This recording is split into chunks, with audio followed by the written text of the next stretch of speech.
जिला बांडीपुरा के एक ऐसी बेटी की कहानी आपको सुनाना चाहूंगा जिसने नीट इम्तिहानात में बेहतरीन कारकर्दगी दिखाकर पूरे बांडीपुरा के लोगों का सर फख्र से ऊंचा किया है। सुबह से एक सवाल जिला बांडीपुरा के लोगों के जहन में था, क्या बांडीपुरा में किसी ने नीट इम्तिहानात क्वालिफाई किया है? जी हाँ, आयमन शौकत ने नीट इम्तिहान क्वालिफाई किया है और आयमन इस वक्त मेरे साथ बातचीत के लिए है। आयमन, आज का दिन आपके लिए कितना इम्पोर्टेंट है? खुश हो? बहुत मतलब पहले लगा नहीं था कि मैं इतनी खुश होंगी, लेकिन जब सबको देखा, सब आए, कल शाम से ही लोग आ रहे हैं और फैमिली पूरी थी यहाँ पे, तो बहुत ज्यादा खुशी हो रही है। बहुत इमोशनल भी है ये सबके लिए, मेरे लिए, पेरेंट्स के लिए स्पेशली। तो फाइनली आपकी मेहनत रंग लाई है। फाइनली तो क्या आप तक कोई और एग्जाम दिया था इसमें? पहला अटेम्प्ट था? मेरा तीसरा अटेम्प्ट था। मैंने इससे पहले 2 अटेम्प्ट दिए थे। लास्ट ईयर मेरा 2 जो पॉइंट से रह गया था कट ऑफ। जो last year government medical college cut off था, वो 2 पॉइंट मेरा रह गया था। लेकिन फिर भी आप गिरे नहीं। शायद आपके बारे में शायर ने कहा है कि गिरते हैं चाहे सवारी मैदान जंग में, वो तिफल क्या गिरे जो घुटनों के बल चले। जो बहादुर होते हैं वो ना उम्मीद नहीं होते हैं। लेकिन मैं ऐसा हो गई थी ना उम्मीद मुझे। अच्छा, फिर मैं ऐसे था नहीं, मैंने सोचा कि मैं कॉलेज चली जाऊंगी, क्योंकि ऐसा देखते ना जब अपने जो पेयर्स है, जूनियर्स है, वो सब अभी कॉलेज आ रहे हैं, तो ऐसा लगता है अपनी जगह पे कि शायद मैं ही पीछे छूट रही हूँ।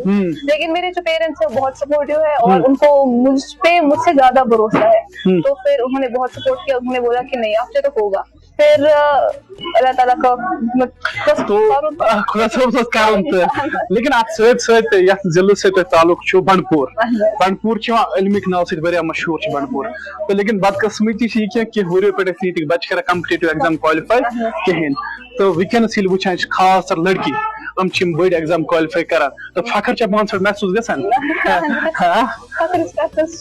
क्योंकि लोग यूजुअली लड़कियों को ओवर एस्टिमेट, अंडर एस्टिमेट करते हैं। वो कहते हैं कि ये तो लड़की है, इसे क्या ही होगा। क्योंकि हमने देखा है, मैं अपनी जो मतलब है ना लोगों में जिनको मैं जानती हूँ, उनमें भी देखा है कि लड़कियों को अक्सर माना जाता है कि इसको तो कल को पढ़ाई कर जाना, ये क्या ही करेगी। लेकिन मेरी फैमिली में ऐसा बिल्कुल भी नहीं है। मेरी फैमिली में मुझे मैंने अभी तक मेरे पेरेंट्स ने कभी काम करने को नहीं कहा। जो ओनली थिंग जिस पे मुझे फोकस करने को बोला है वो थी स्टडी।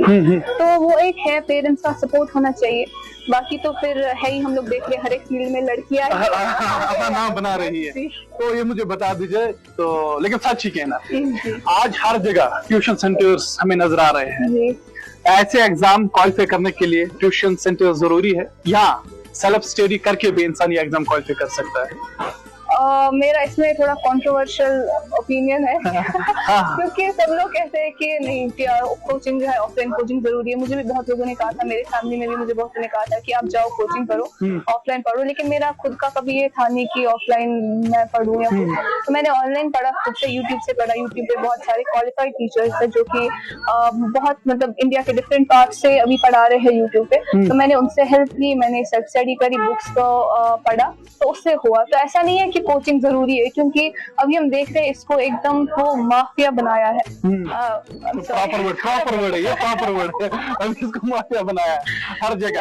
तो एकदम वो मतलब बहुत ज्यादा उसमें वो पैसा लगता है। तो बहुत सारे हमारे जो लोग हैं वो अफोर्ड नहीं कर पाते।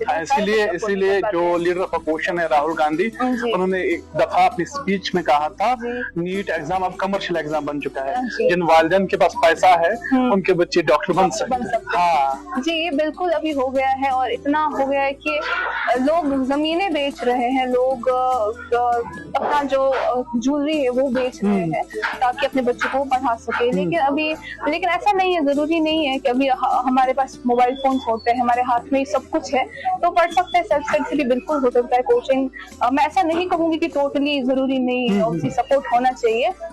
लेकिन ऐसा नहीं है कि आप नहीं कर सकते, खुद से हो सकता है। क्योंकि अभी आप जो है हमारा एआई का जमाना है, आर्टिफिशियल इंटेलिजेंस का टूल, बहुत सारे ऐसे जो यूट्यूब पे टीचर्स है वो पूरा पढ़ाते हैं। तो उनका जो है वो, तो उनसे हेल्प लेके आप कर सकते हो। अब मुझे एक बात बता दीजिए, डिस्ट्रिक्ट एडमिनिस्ट्रेशन न सिर्फ बांडीपुरा, अलग अलग डिस्ट्रिक्ट की जब हम बात करते हैं उनके पास वसाइल होते हैं।